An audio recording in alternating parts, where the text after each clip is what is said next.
Hi friends, இன்றைக்கி பார்த்தீங்கன்னா நான் ஏற்கனவே ஒரு வீடியோவில் சொல்லியிருப்பேன். என்னென்னு தெரில, வாஷிங் மிஷின் தண்ணி விட்டோடனே அவுட்ரு தண்ணி வெளியே போயிடுது துவைக்காமலே அப்படின்னு சொல்லியிருந்தேன். அதுக்கப்புறம் சரி, நம்ம கம்பெனி வேலைக்கு போகிறனால கையில் துவைச்சிட்ருக்கிறதுலாம் செட் ஆகாது.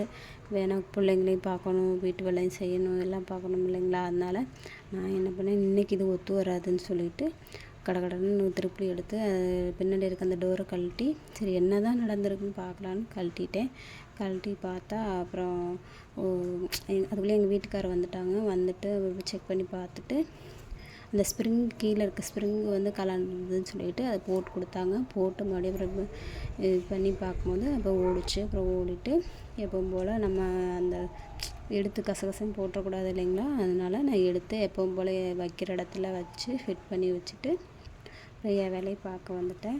பாப்பாங்களுக்கு இன்றைக்கி தோசை ஊற்றி கொடுத்து காலையில் சுரக்கா கூட்டு வச்சுருந்தேன், அதை தான் வச்சு கொடுத்தேன். அதே போதுமா அப்படின்னு சொல்லிட்டாங்க. அப்புறம் இந்த வீடியோ பிடிச்சிருந்தா மறக்காமல் சேனலை சப்ஸ்கிரைப் பண்ணி லைக் பண்ணுங்கள். மீண்டும் இன்னொரு வீடியோவில் பாய்.